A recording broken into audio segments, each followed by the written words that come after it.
was a long time past. Uh-huh. Back when I was in high school and could play Dota Yeah. 24/7. Yeah. How old are you now? I'm 21. That's not too bad. I mean, that's not too old. The thing is that 3.4K is quite a relatively high MMR, right? Like it's above average, quite above average. I mean, average is somewhere around 2.8, 2.9K. So you can't expect to win games 1v5, right? There are five people in your team, right? If any one of them starts feeding and the enemy team doesn't have somebody feeding, then you're gonna most likely lose the game. Or even if you're not losing the game is gonna be extremely hard, right? If you're assuming every single person on the team is relatively evenly skilled, if you're assuming the draft is roughly even, then if somebody is feeding, that team is automatically going to have a really, really small chance, low chances of winning, right? So there are four other people in your team. If you're not feeding, right, if you are actually a good player, then there is still like 80% chance that there will be a feeder in your team, right? Of course, you should always know that similar circumstances are in the enemy team as well. But the point I'm trying to make is that you cannot win every game. In fact, it's really tough to win most games, right? What you're trying to achieve is a slightly above 50% win rate. Like 55% is pretty damn high, actually. So getting even a 52, 53% win rate is very, very decent. Yeah, I'm still a ways away from that. I have 51 right now. 51 And is not too bad. hmm, 51 is not too bad, but definitely there is room for improvement. For example, playing when you go like 212, that should never happen, right? Looking at this game, we can look at this game, but I don't think we're gonna spend too much time on this game because it was a complete stomp. So after like the first few minutes, 10 minutes maybe. There's not going to be much to look at. So we're going to look at this game first few minutes and see what you could have done differently. Now, um, tell me a little bit more about yourself so that I have a better understanding of how I'm gonna coach. Like so far, all I know is that you just want to test out the coaching, and also you are frustrated with rough losses. And as we've already said that sometimes you're gonna lose. Like yeah. I just had a game, just yeah, here we go, this one, and like I was doing really, really well in this game, but we lost because feeders and team people were bad. I was streaming this particular game, and like my students are usually the ones who are watching this, and they were like, "Oh my god, how do you cope with this? Like you did so well in this game, and you should have won and all that." And that's the thing. Like you have to understand that sometimes you're gonna win, sometimes you're gonna lose, sometimes you're gonna carry the game, sometimes you're gonna get carried, sometimes somebody's gonna feed, and what you have to prevent is your self feeding. That's all you have to prevent. If Yeah, you and can, actually, that's kind of my point. Like, the reason I think this game was stomped so hard, like, I was mostly the reason because of that. okay, Like, I was the one who fed Fudge mid. hmm okay, we will look at that. We will look at the circumstances, and we will see how it could have been, what could have been done differently. First of all, if it's a pudge in the game, if it's a spirit breaker in the game, if it's continuing on, when there's a pudge, spirit breaker, any sort of hero who's going to pressure you, you want to have wards, right? If there's a Ricky, if there's a bounty hunter, you want to have sentries. So pudge, Mirana, these guys, you want to have a ward, observer ward around mid lane, so that you can know when the hook is coming in. Hold on, man. Yeah, sure. Snake, come here. Lala, I'm doing a session. Can you take care of that?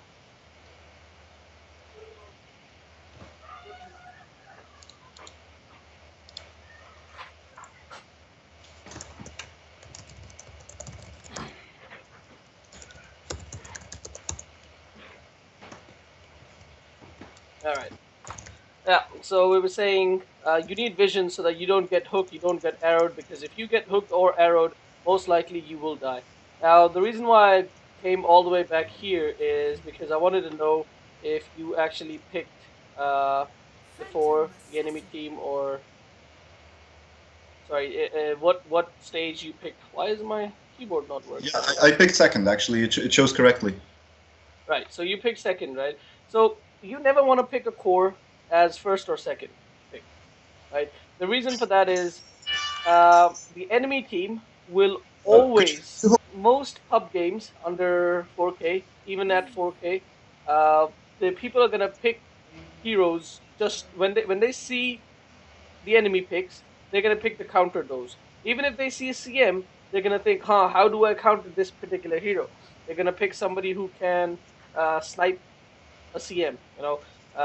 So this is the mentality. Usually, most often, either somebody is spamming their heroes, or they're gonna look at the enemy team and they're gonna be like, oh, this guy picked, PA. I want to counter this PA. Lina pick is a very decent counter to PA because you get Ags on the Laguna Blade, and then that's 850 pure damage, and you're not really building too much HP items. You're always PA is always susceptible to nukes. So this is what you actually uh, allowed them to pick counters to you, right? So that's something you need to avoid picking first or Mhm. second, even third. So you can pick a core as third pick if that core does not have too many counters or too many hard counters. Picking a hero like Storm Spirit is really bad picking at third pick because Storm Spirit has such hard counters, right? PA, you can pick PA third pick. That's okay. Um, Obviously, the first two picks you should see, is it a decent PA game? If it is, go for it. But PA is not like super hard countered by most heroes, right? There are a few counters to her, but in this particular game, Pudge is a hard counter to PA because you lock her down and you keep her in one place. He does pure damage with his hook. He does magic damage, a lot of damage with his rot.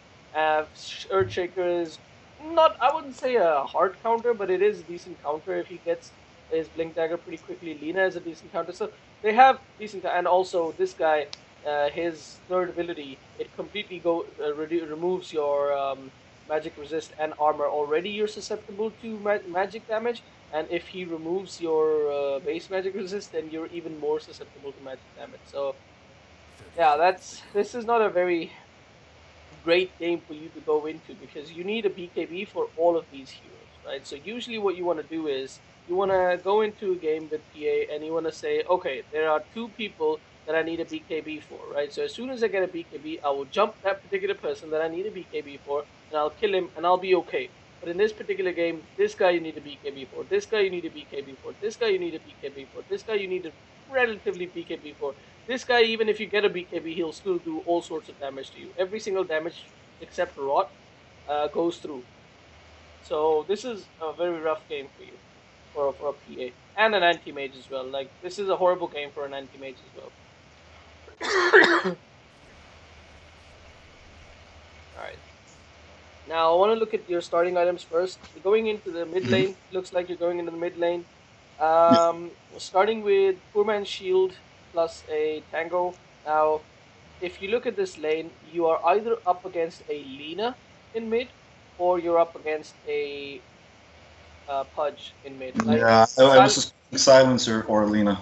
no, Silencer is going to be the carry, right? Silencer is like, if you look at their team, they don't really have a carry, right? And Mhm. this is a really great team to go up against you guys because you guys have an anti mage who isn't going to be in the team fights for at least 20-25 minutes, right? So you're already fighting 4v5. PA needs relatively decent farm to be able to do anything, right? CM is just food. CM doesn't do much. Magnus, once he uses his ulti, that's it. He doesn't do anything after that, too much after that, right? So if you look at your team, you guys need a lot of farm. You guys come online after 25-30 minutes. Whereas this team, this is a run at you team. This is Earthshaker. What he is at level 1, he is at level 25. He throws down a fissure, and that's it. Until he gets his blink dagger, he's exactly the same hero, right? Pudge, he's gonna run at you. He's gonna throw hooks. You have to dodge them. You get hooked, you will die, right? Lina doesn't need too much farm. Gets levels. That's it. You're done, right? This guy is gonna be a constant. So basically, these guys are very run at you heroes, and you guys pick. really poorly. Like the anti-mage pick was horrible, really, really horrible.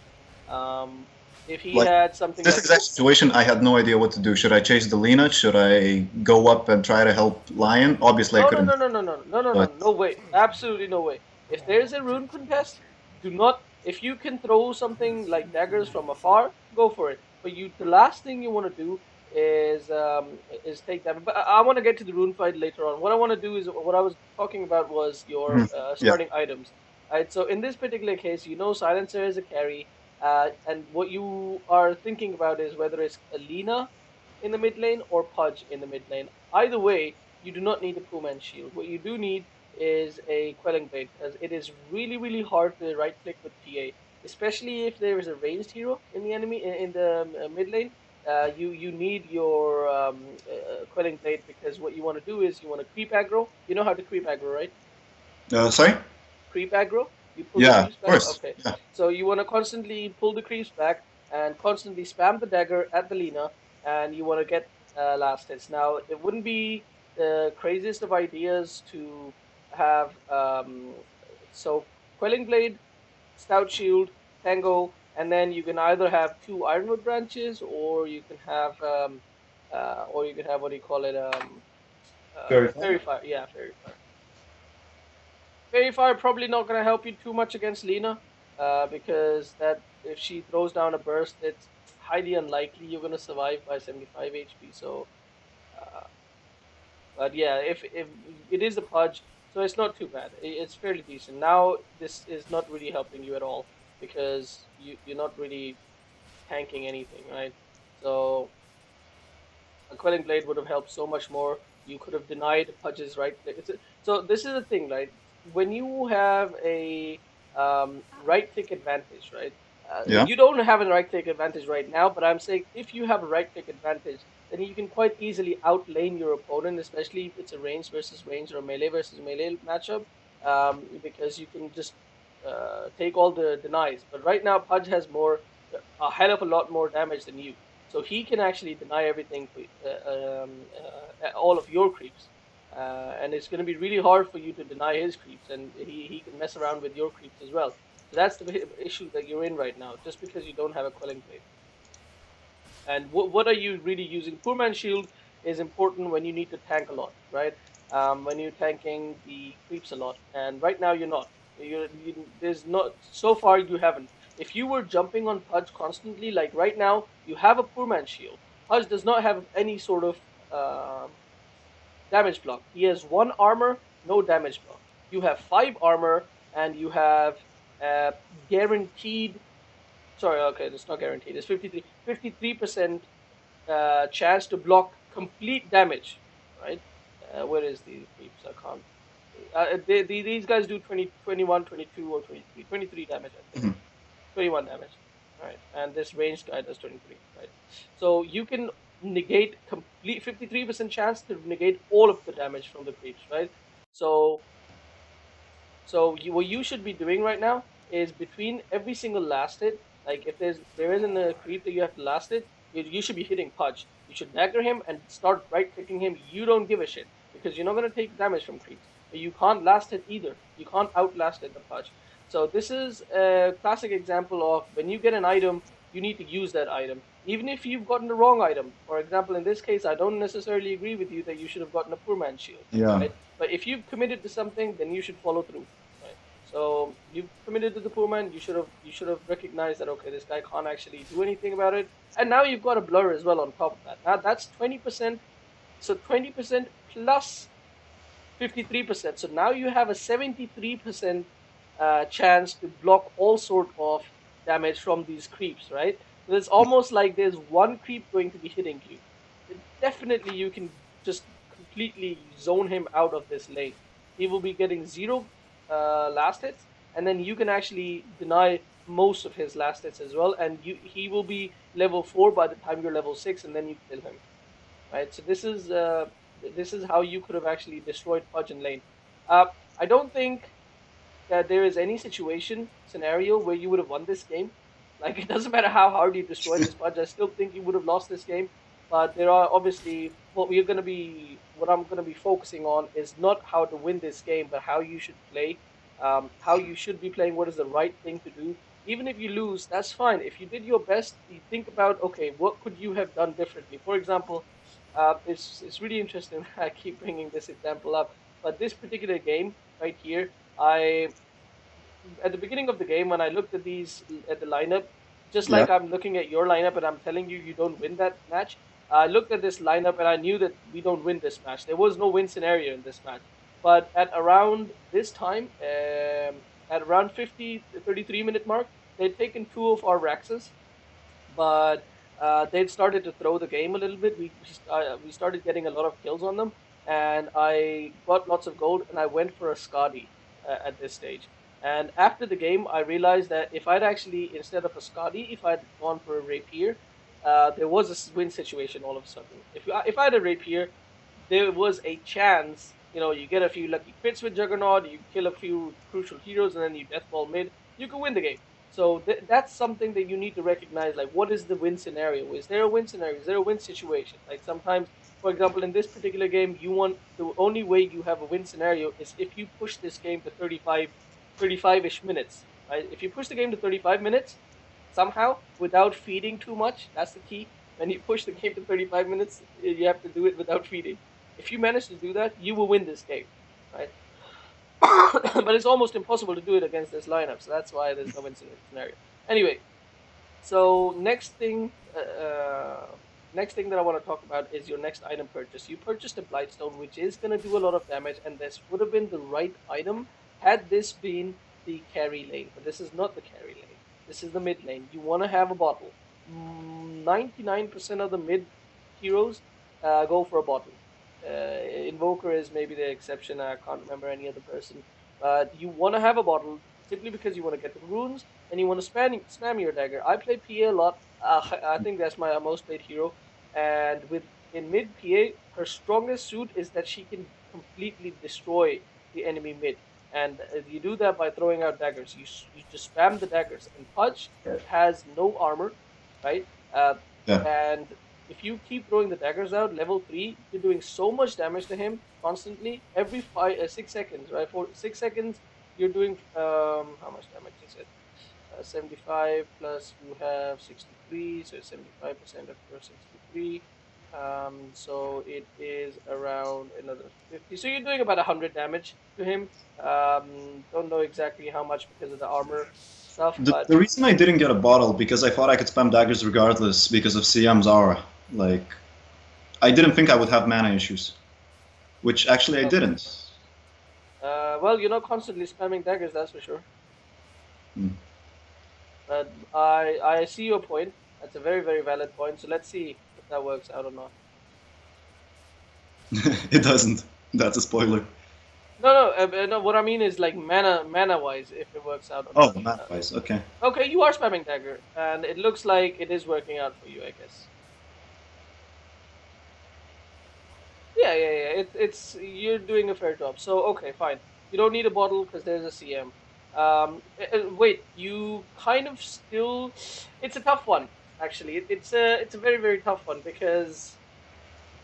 Uh,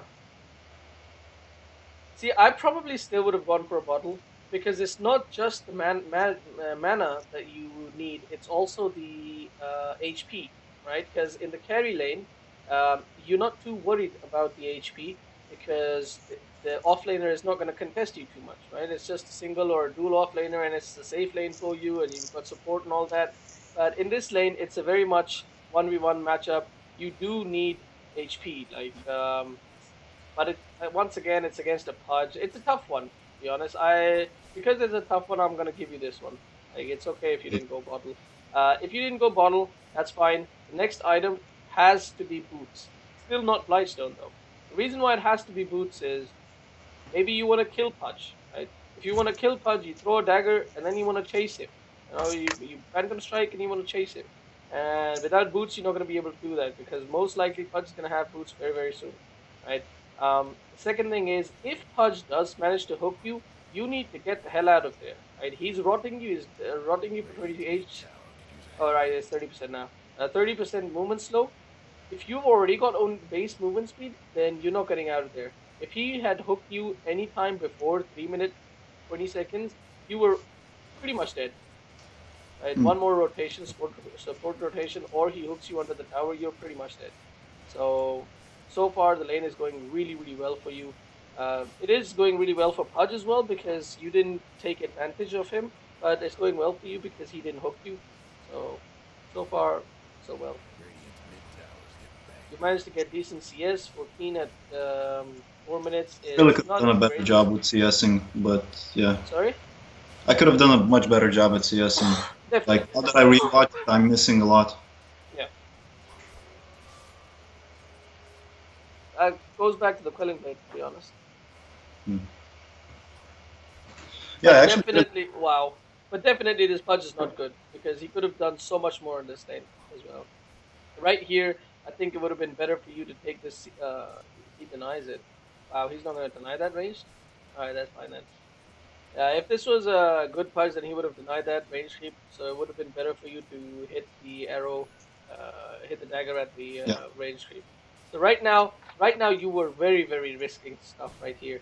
Like Pudge could have hooked you, and he would have hooked you under the tower as well. Like when you're up against a Pudge, you want to be always aware of where he is, his positioning. You ideally want to ward up here. If you can't get a ward up here, you want to stand up here so that you know where his positioning is. If he is like on this side, then you wanna make sure that one of the creeps is between you and his direct line. Right, but right here you are literally asking to get hooked in exactly this direction, and that's exact like he hooks you right under the tower, and you were there for quite a while as well. I'm surprised. Where is he? He wasn't even there. That's why you're lucky. Otherwise, I'm pretty sure he would have hooked you. And that's a classic one. That is a classic one. So a Pudge and a Mirana will wait for the last creep, and as soon as you clear the last creep, that's it. Boom, hooked. Um. Oh yeah, I actually forgot you have a random strike, so you can actually get away as well. So you're not guaranteed dead, even if he does hook you under the tower, as long as there are creeps. Okay, here we go. Now you're level 6. This is the time that you can get a kill on the Pudge. Right? Hmm. So what you want to do you know how to prime your attacks? Sorry? Prime your attack. You mean the pseudo random distribution? Yeah. Yeah, I mean, I know what it is, but I don't really use it. Okay, so you need to use it. If you're gonna play PA, if you're gonna play Void, if you're gonna play Slardart to a degree, if you're gonna play what's his name, Spirit Breaker, you need to prime your attacks. Now, the way priming attacks works is you start right clicking and you want to be counting every single attack, right? And as soon as it crits, um, that's it. You have to reset. And if you count 6 or 7 attacks, 7 is the ideal. If you count 7 attacks and you have not crit, you just want to jump on an enemy. That's it. You just jump on an enemy, right? If you go and watch I was about to say watch a video of mine on YouTube, but I think I took it off recently.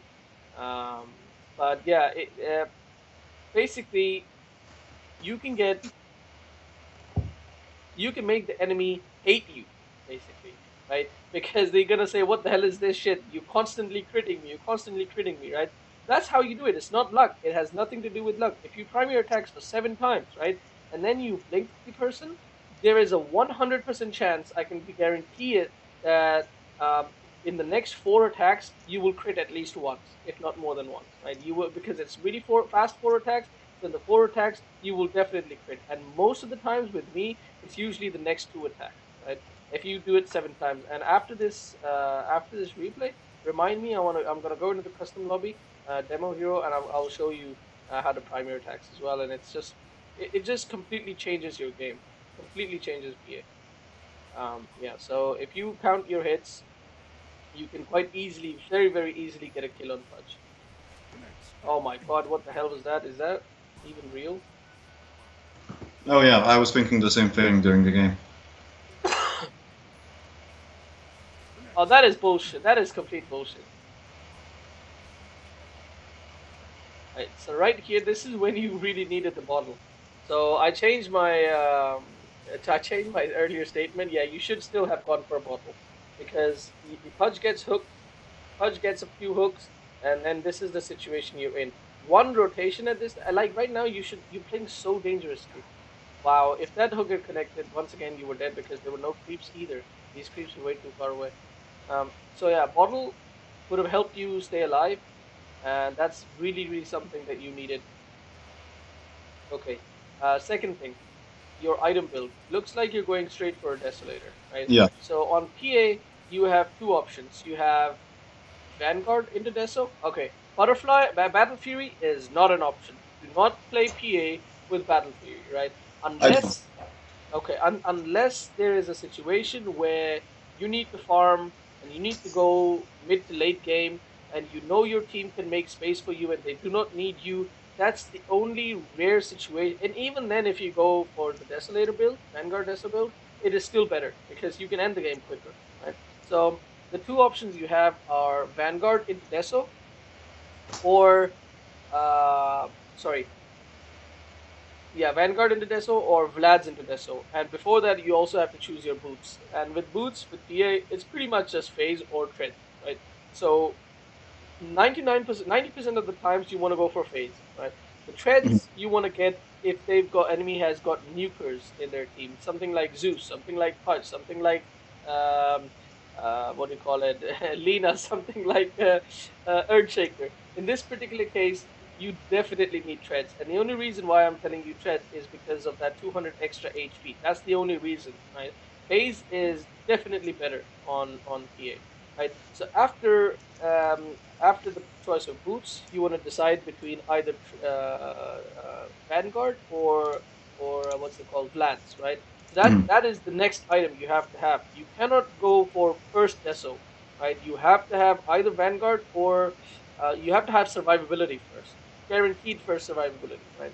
So the choice between Vanguard or Vlad's has to be again, once again, do you need constant sustain or do you need just flat out HP, right? If the enemy has got nukers, you need flat out HP. If the enemy has more right click people where you're gonna man up and fight, then the extra armor and life steal region really really helps out.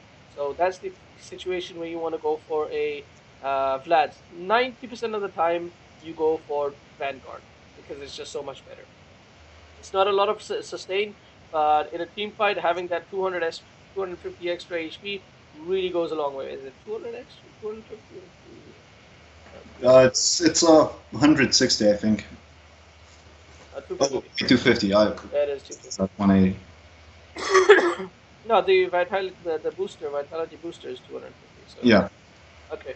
Um, so the next third item is always Deso because after movement speed and survivability, you need a damage item, and that's Deso.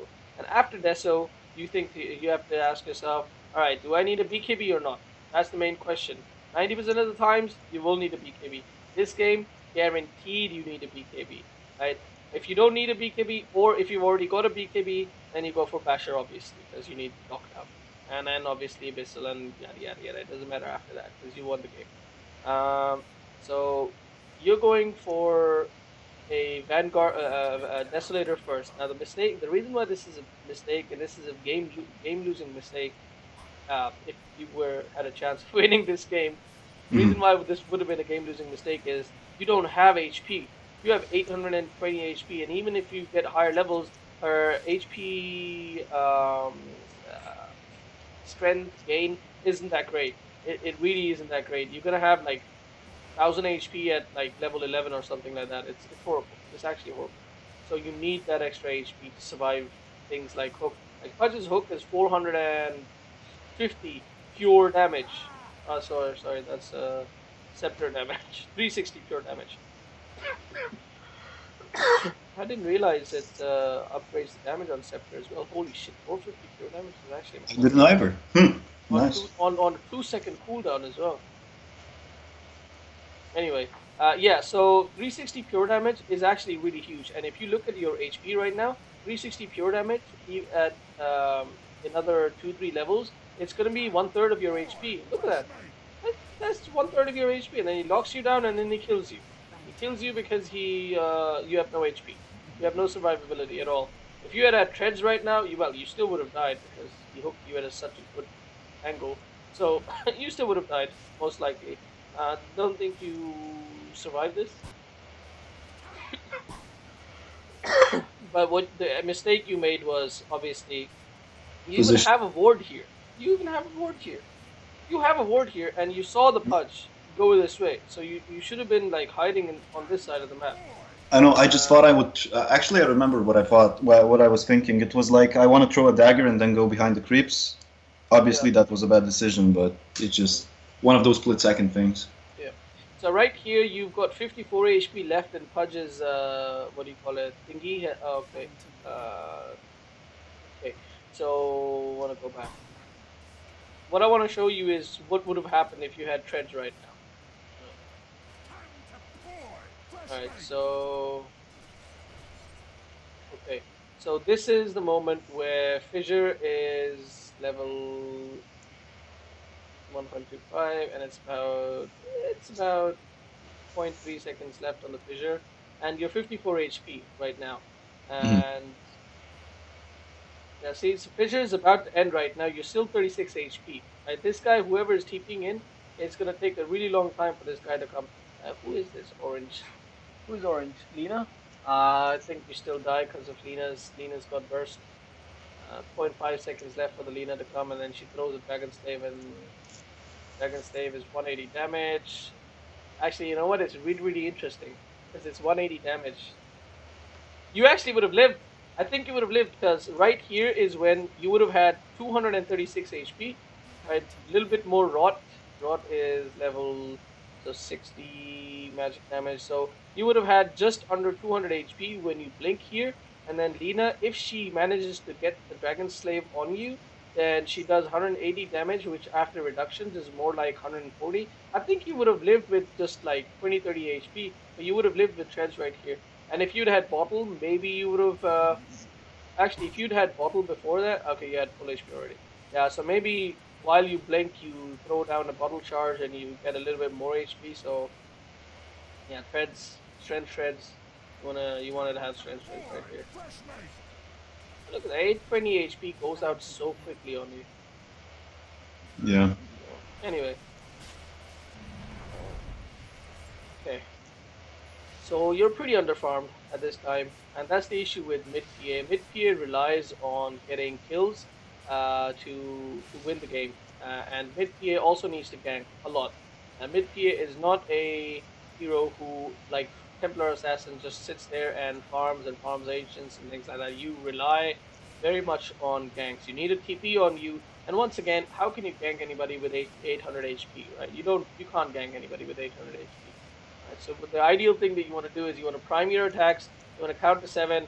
Okay, there's a mid laner. I'm gonna jump the mid laner. I'm gonna kill him. There's no mid laner. All right, I'm gonna TP to the safe lane. I'm gonna kill the off laner. That's what your thought process needs to be. But right now, what you're going for? You're going for a desolator, and you're gonna keep dying. Like you just saw how easily and quickly Pudge killed you. Right here, this is the time where your item should have immediately you should have changed your quick buy and you were like, okay, this guy hooked me and he brought me down from 820 HP to 0. He brought me down, and he's not even maxed out at that time. He wasn't even maxed out on the hook. He was level 6 at that time, right? So and yet he killed me. So now his hook is gonna deal even more damage. He gets a few more levels. His rod is gonna deal more damage. One more person next to him, they're definitely killing me every single time. This is where your decision should have been like, okay, I need some survivability. There you go. Another hook, 365 HP. Why the hell did it do 365 HP? Oh, right. Because, oh yeah, because your int does your int. Yeah, increases the damage. Yeah. There you go. Now he has level 2 hook. I mean, level 4 hook. Oh my God, you're gonna live. No, You're I'm gonna not. live. No. Oh, why did you do that? You're gonna live. You were gonna live. You would have lived. I think if you just kept going up, you would have lived. Like this way, you were dead for sure because of Lena. But I think if you kept going up, Pudge has got a movement speed of 340. You've got a movement speed of 355. Yeah. You would have lived. Like you probably would have had to dodge another hook. Oh, he doesn't have. He would have had mana. You probably would have had to dodge another hook, and if you dodge that hook, you live. But I think you could have lived there. And I don't even need to tell you that if you had treads, you definitely lived there. Obviously, yeah. Yeah. Actually, by now you could have even had, because you've got this mithril hammer, so you could have pretty much had a vitality booster as well. So that's 450 damage extra, which is like more than another hook. So you would have actually survived another hook as well, even if you got hooked. So there's an invis pudge. Obviously, you guys have poor vision around the map, so you don't know he's hooked. He's uh, invis, and you're I misclicked the rune, but yeah. dead. So yeah, this anytime during this time you should have realized that every time I get hooked, I'm just gonna die. So either my team needs some awesome vision around the map, always want to know where Pudge is, or you just need to be able to survive that. That's the key here. All right. The second thing is this is something that most people struggle with, and like even I struggle with sometimes. If you died twice, especially if you died 3 times, you have to recognize you're far behind. Right? You're far behind, and you need to reset. You need to just forget everything. You don't need to redeem yourself.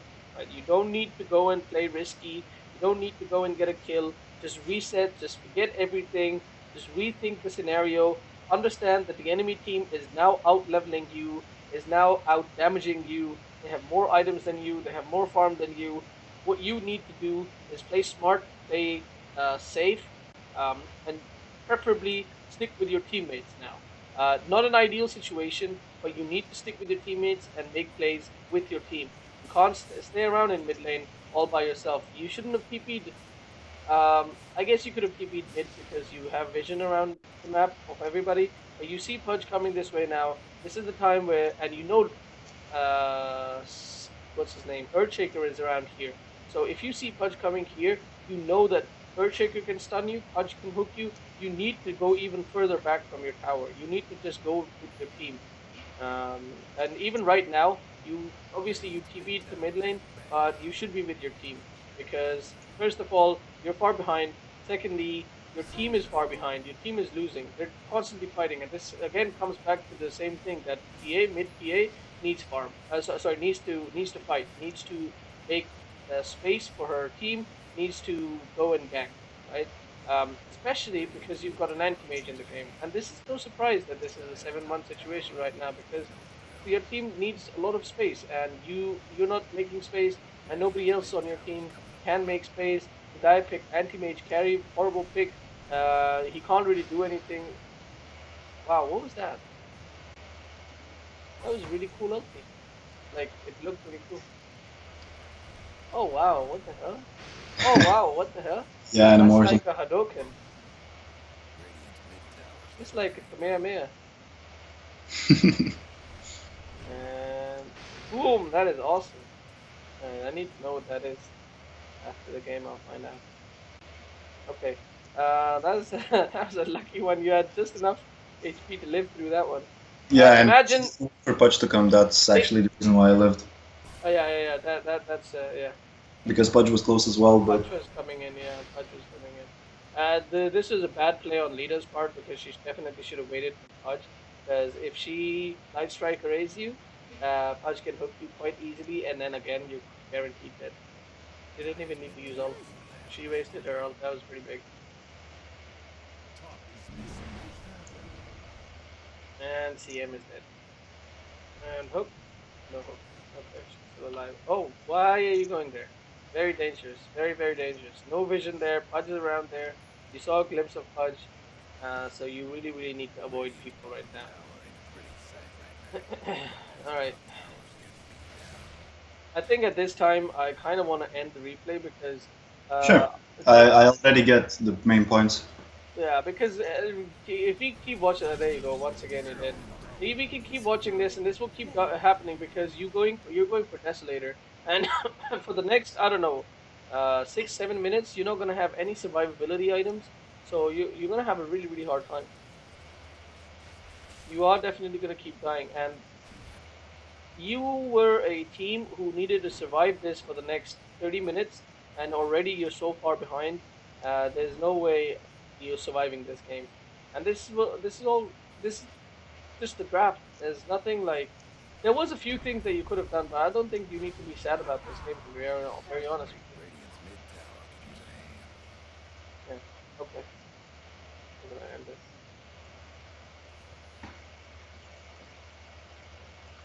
Yeah. So we've still got plenty of time.